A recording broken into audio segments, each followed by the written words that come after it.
Hello and welcome back to the channel. I'm still in the leather workshop working on the sheath for this knife.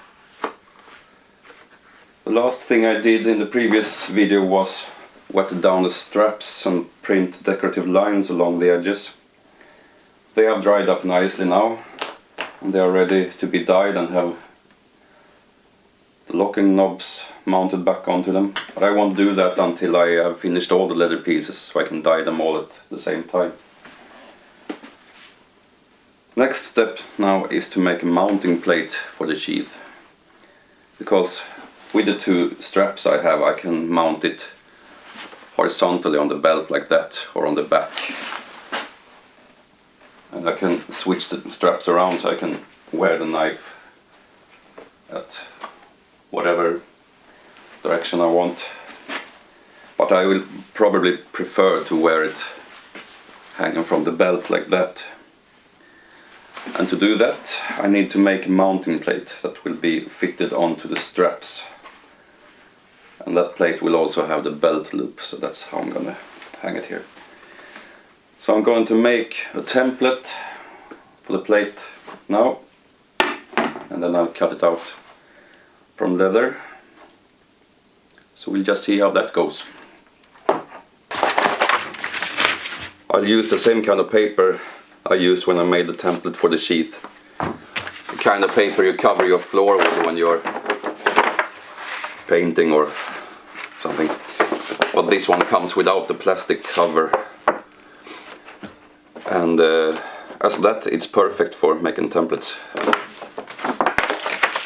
I'm right-handed, so I will wear the knife with this side out. And also need to account for the belt loop.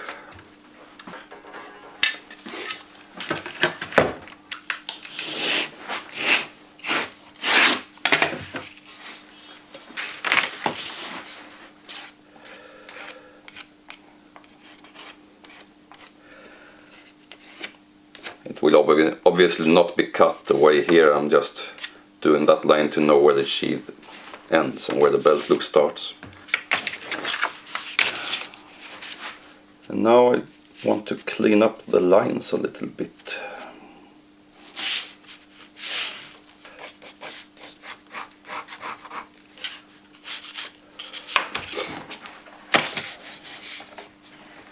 "12 centimeters up to the top of the belt, so that's where I will fold the belt loop. If I want to be really careful, I have to take into consideration the thickness of the leather and add as much as that. It's about 3 millimeters.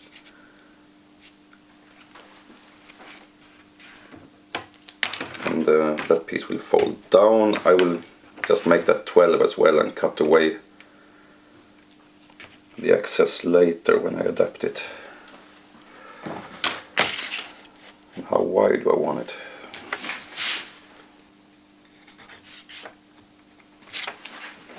Six centimeters.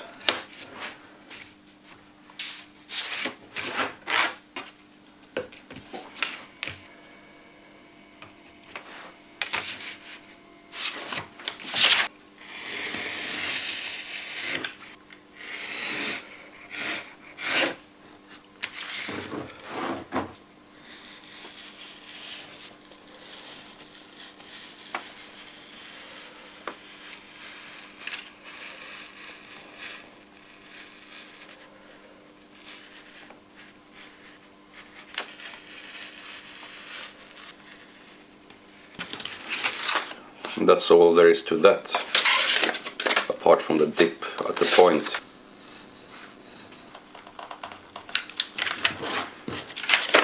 There we go.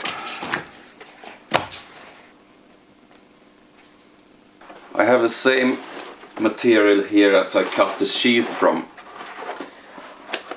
and I will use that for the mounting plate as well, but in order to stiffen it a little bit, because I don't want it to flex too much when it hangs down along my thigh, I will also sew on another layer of a slightly stiffer leather. This is actually specially made for knife sheaths, but not the type of sheath I'm making now. It's a bit thinner, but it's not tanned all the way through, so it has a raw line in the middle, and that will stiffen up the plate quite nicely.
Just make a mark with my thumbnail. Could do it with an awl as well if you don't have nails suitable for the task. That's just to tell me how far up on the back piece I will go with the glue.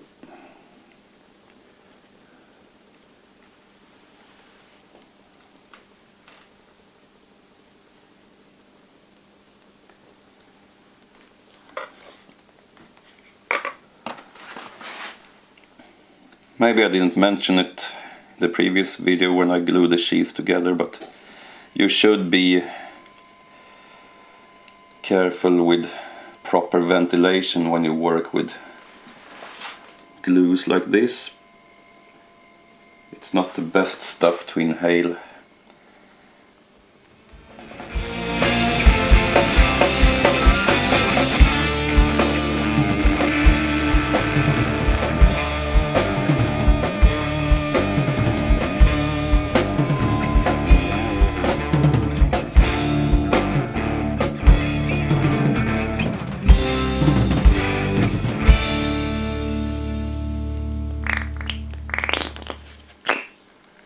Oh no, I'm running out of glue in the middle of the process.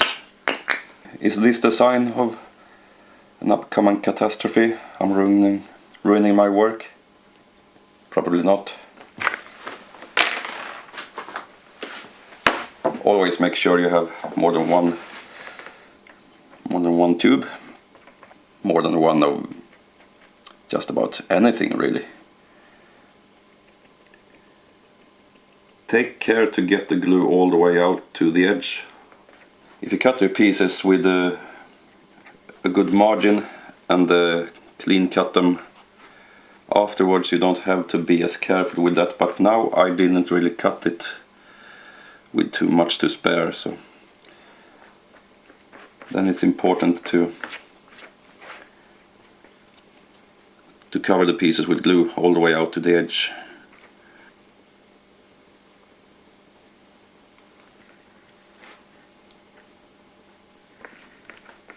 Making sure I put it on evenly so it's not excessive, too thick anywhere. Blowing on it helps the drying. And then you can put them together a little bit quicker.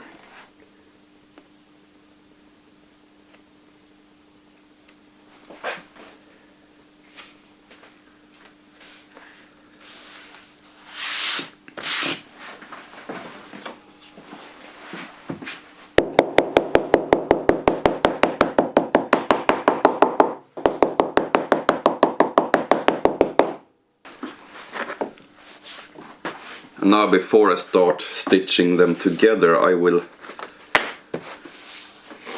try to cut off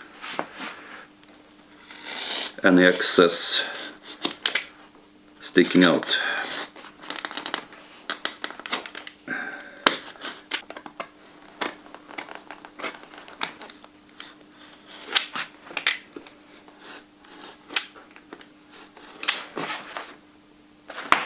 Before I start the sewing, I will make a channel for the seam to sit in.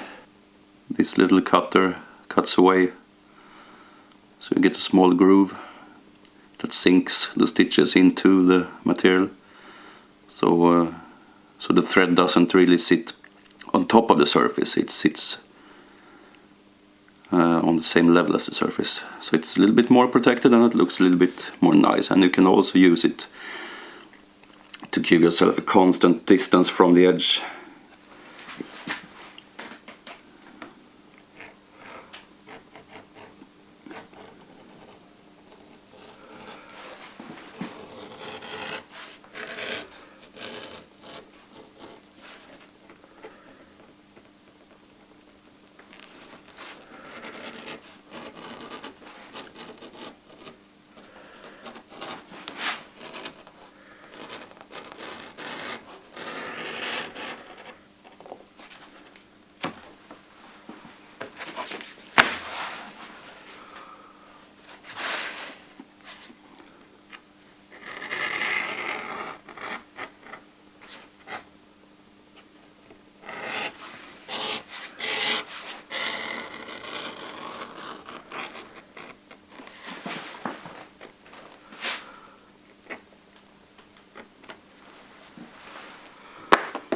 Right, there we go.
I will show you close up how to do the saddler stitch with locking stitches the way I have been taught.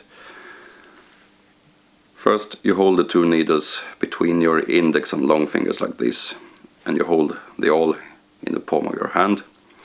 Bring the awl up to make a hole, and this is a flat profiled cutting point, so it makes sort of a flat hole. So when you put it through, I feel with my index finger on the other side when the tip is about to protrude, and then I move the finger and put 2 fingers, one on each side, so I can push the point of the awl through without hurting myself. Then, before I pull it out, I twist it about 90 degrees and pull it out, because that widens the hole, makes it bigger, easier to put the needles through it. Bring the needles up between your thumb and index finger, put the first one through, catch it from the other side. You hold that needle on your index and long finger, catch it from underneath, put your thumb on top of it and pinch it. Pull it out and save a loop of thread on the first side. Then just twist your grip so the needle you used for catching the first one now points into the leather, and you put that through the hole halfway. Then you pull the loop back to make sure you haven't put your needle point through the thread, and then you can twist it 2 times clockwise or anti-clockwise if you're more comfortable with that. I twist clockwise. The important thing is that you twist in the same direction on every stitch.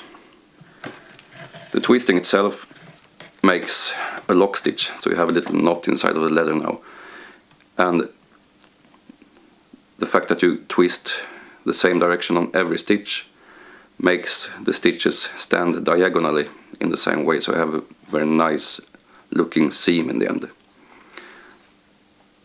Put the needles between your index and long finger again,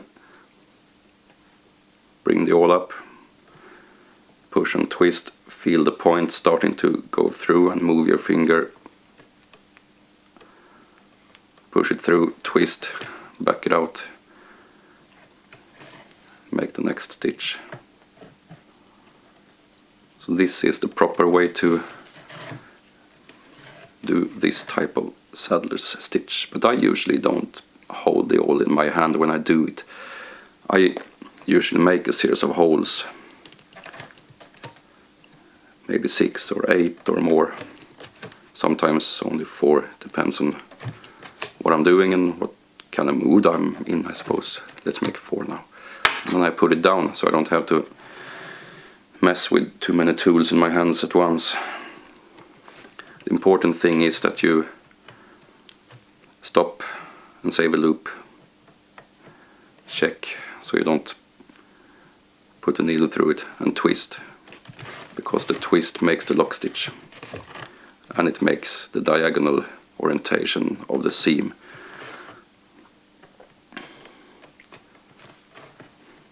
As far as I have seen in Sweden, anyway, they don't teach you this type of stitching in the schools that teach saddle making or shoe making.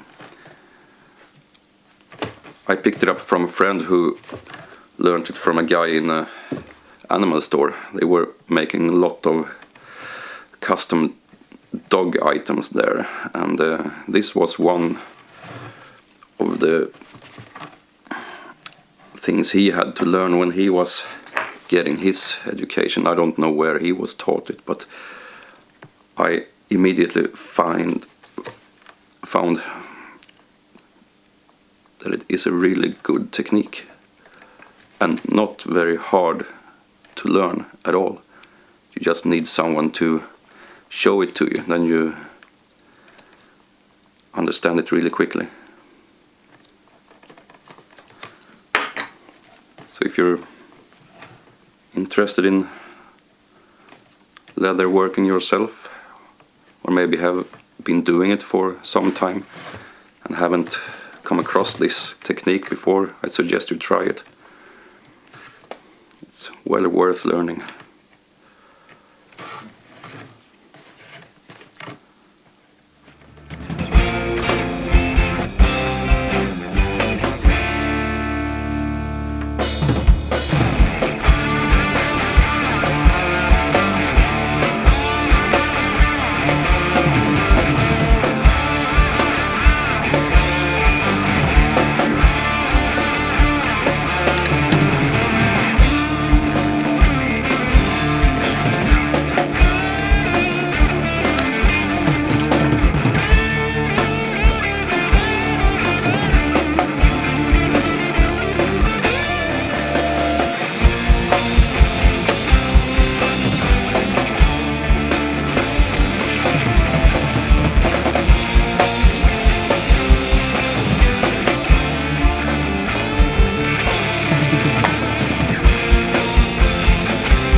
This is cutting it way too short. I was a bit lucky or unlucky, depending on how you look at it, when I cut the thread. I almost didn't make it to the end, but I have just enough to make the back stitching to lock the seam. A little bit shorter and I would have had to take a second thread to finish the stitching.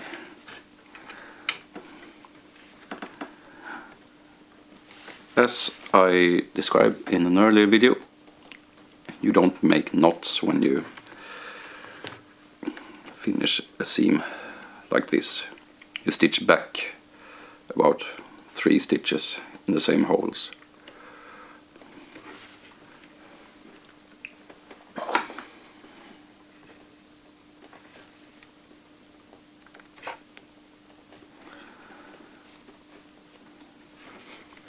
It's very tight.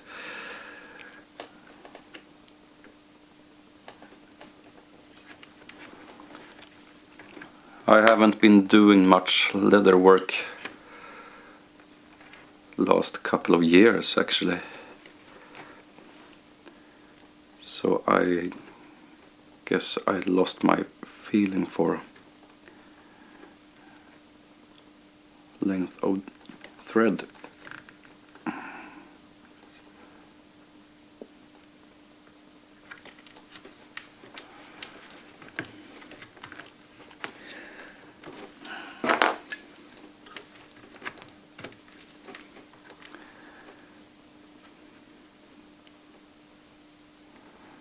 But I will make it. Only just, but I will make it.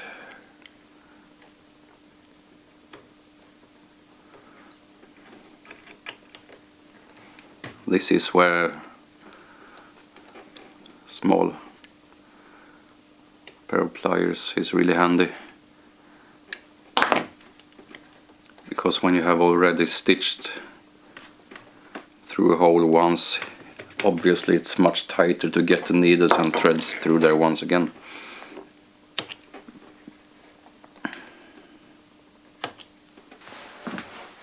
This is called a swan's neck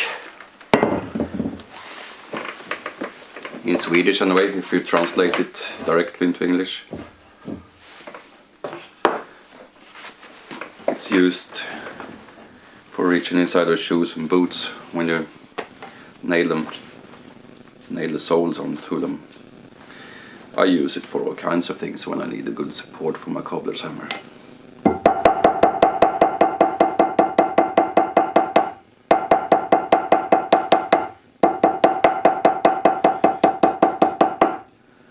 What it is basically is a sort of shoemaker's or cobbler's anvil.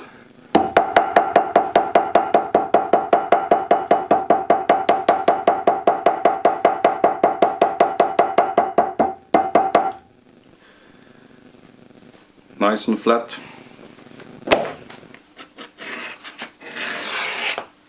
Edge beveler, known from previous videos.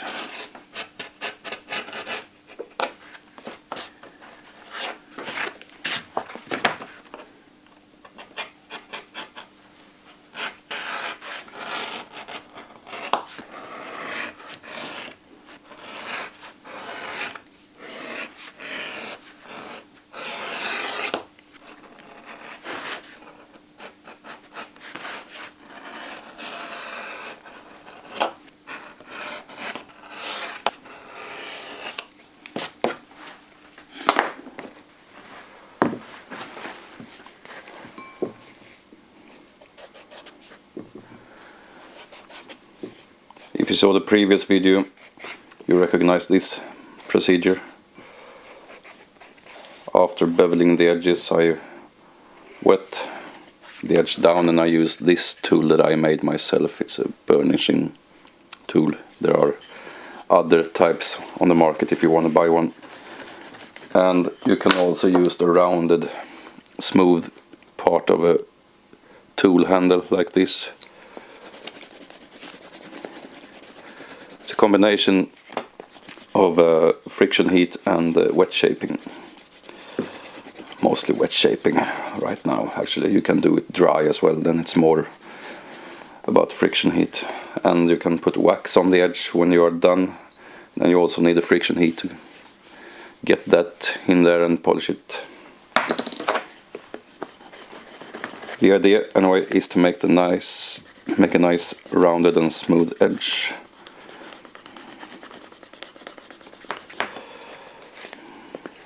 And when you do that, especially if you are wet shaping it like I am, it swells out. So you have to flatten it a bit afterwards. Yeah, something like that.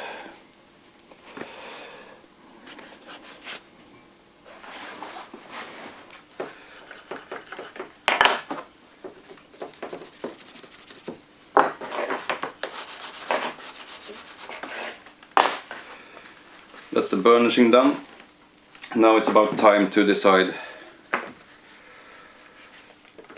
where I will cut this piece. The reason I left it like this is that I'm not gonna have a fixed belt loop. I'm gonna use the same locking knobs as on the straps for the sheath, so I can open it and put it on and off my belt without having to open my belt. I don't want it to close too tight around the belt. I want a little bit of play, and there is a reason for that. So I'll put it down.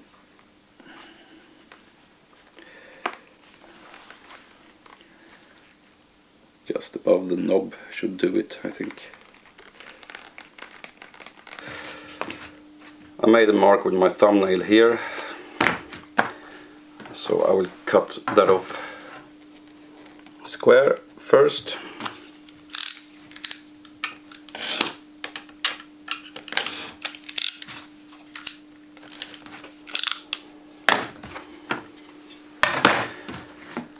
I have a couple of tools to round the corners.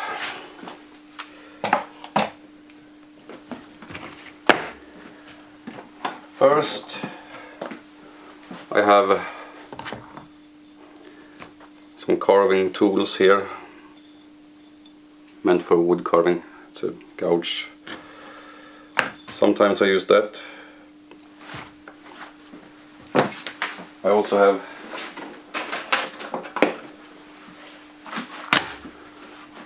a set of rounded cutters.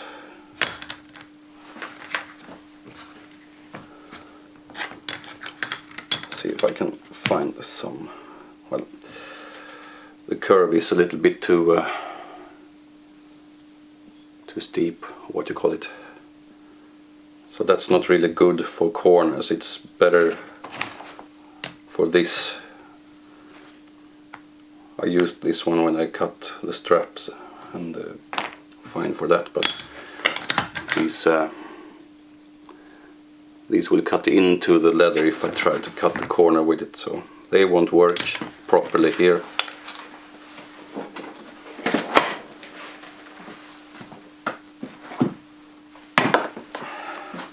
So I'll use one of my bigger gouges. It has a slightly flatter curve.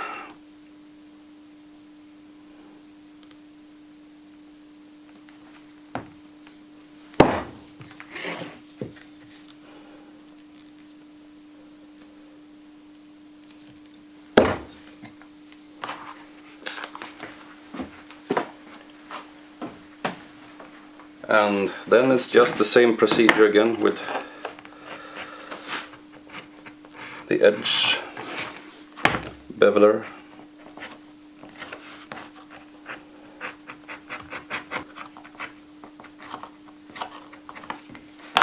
And the burnisher.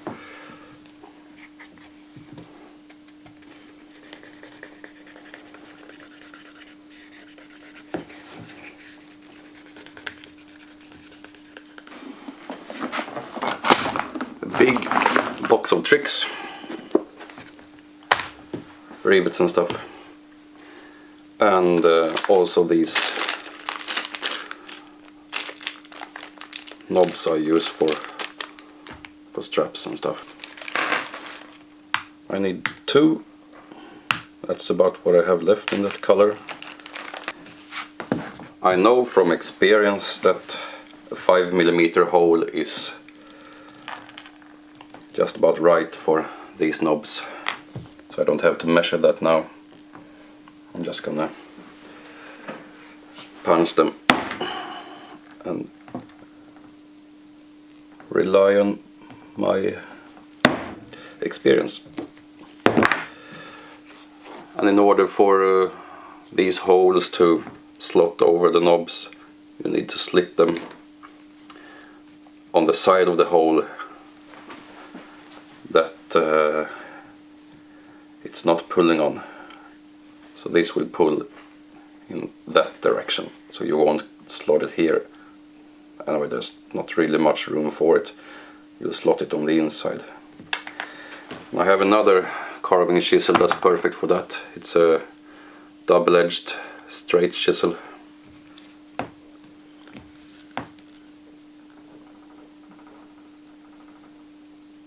Can do this with a knife too. It's easier with this.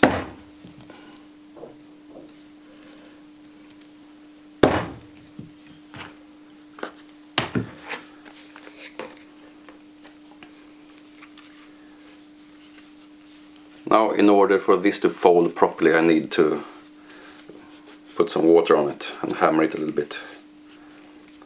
So I'm certain that the holes end up exactly where they're supposed to before I make the holes for the screws that go from the back side of the plate to hold the knob.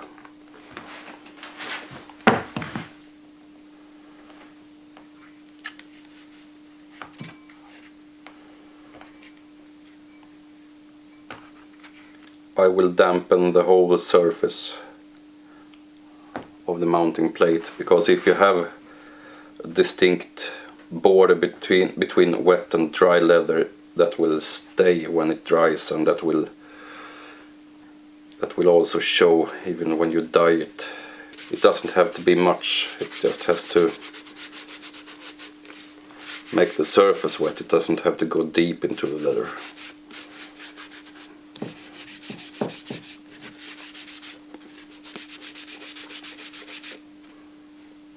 And since I have it wet now, I will also put a decorative line along the edge of the flap, the belt loop flap.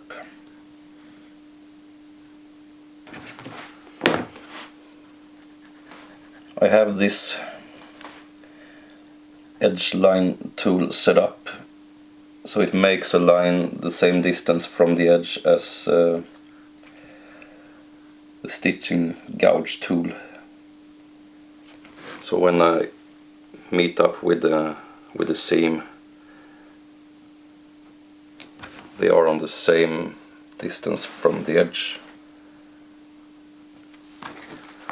After a while you just find your techniques and styles and the distance from the edge for stitching and stuff. That's one of those things that can vary a little bit, but that's one of the things I realized. I found my own style, and I always stitch at the same distance. So the stitching gouge and the edge liner, I never changed them really, I just have them set up in the same way. Now I can fold the belt loop flap over and hammer it down with the Calder's hammer. And actually even better is to put a strap of ordinary belt thickness in between.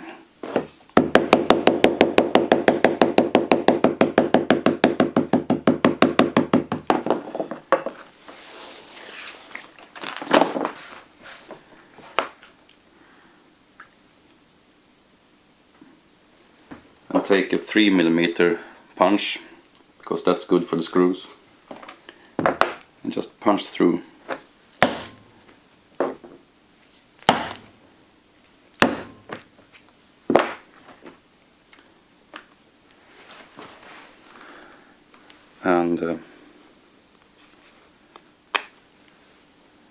And you just mount the knobs and see if everything fits.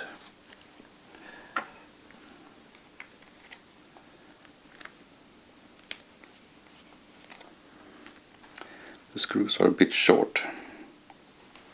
Well, the solution for that, I believe, is to wet the leather on the back side a little bit more around the screw holes.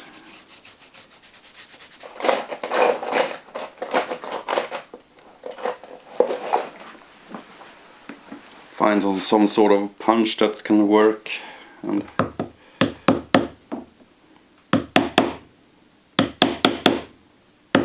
compress the leather a little bit.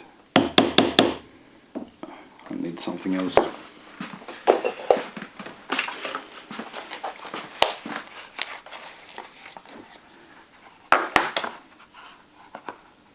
These are riveting tools. Guess they will have to do for this as well.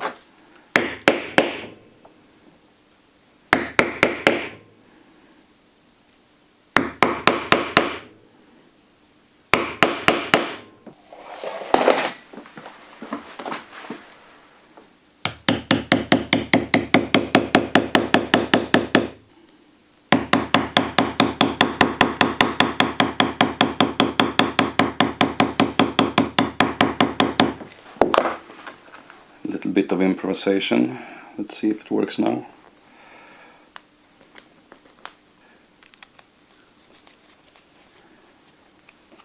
Yeah.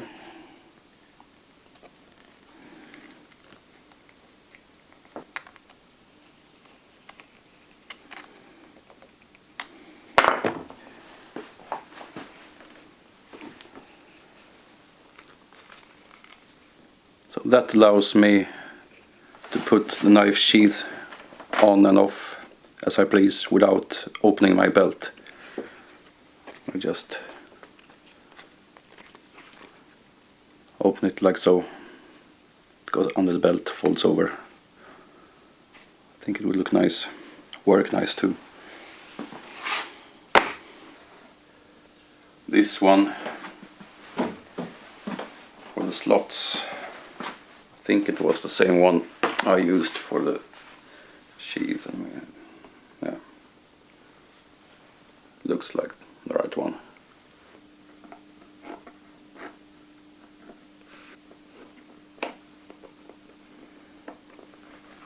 And also for the round holes down at the tip.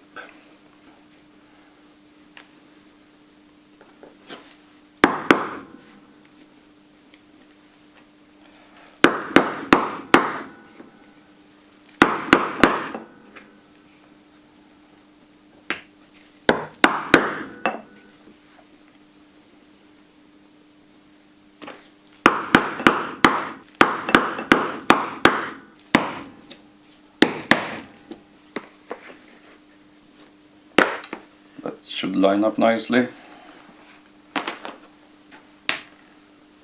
Just put the screws, the knobs, screw the knobs back on onto the straps, see if it fits.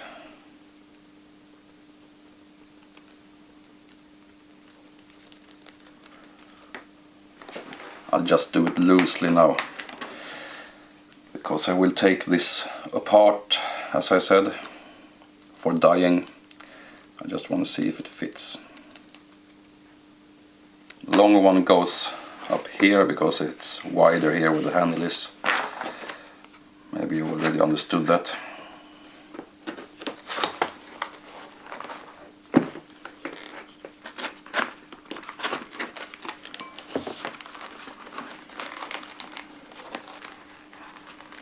It's a bit tight.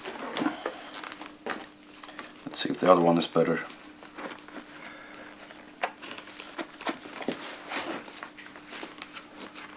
That one works well. Snaps on there. Now I have two options with this one. First I'll try to wet it down and stretch it a bit. If that doesn't work, I'll just make a new one.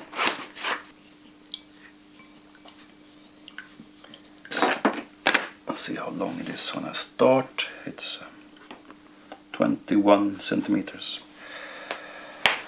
Let's see if I can lengthen it a little bit like this. 22 without any effort, more or less. Let's see if that's enough.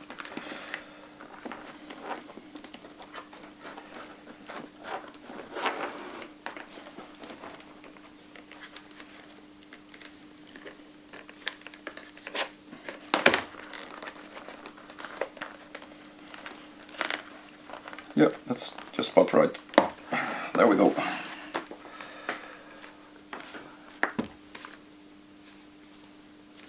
And the belt loop goes on like that.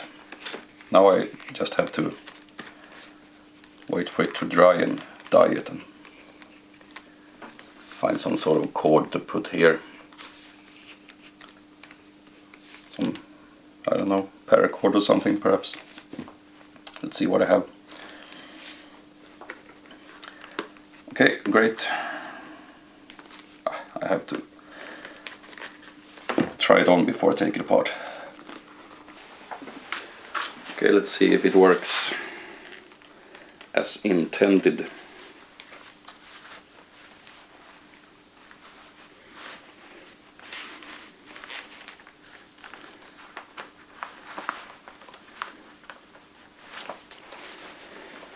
Yeah, there we have it. I can draw it with one hand because the mounting plate is stiff.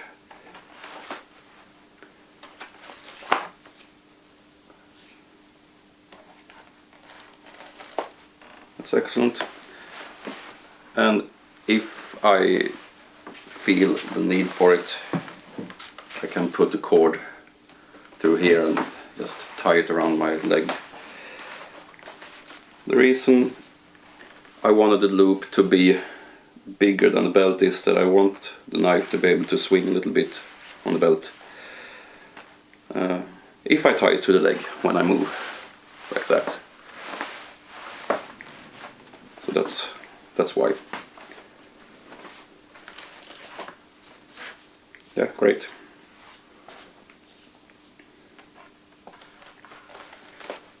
Can't wait to take this out into the forest. Okay, I have taken the sheath apart, dismounted the brass knobs, and now it needs to dry properly before I can dye it. And that's gonna be the subject for next video. Then I will finish it all, take it outside and try it out a bit. So please come back here for that if you want to see how this all ends. I sure do. Thanks for watching anyway. See you next time.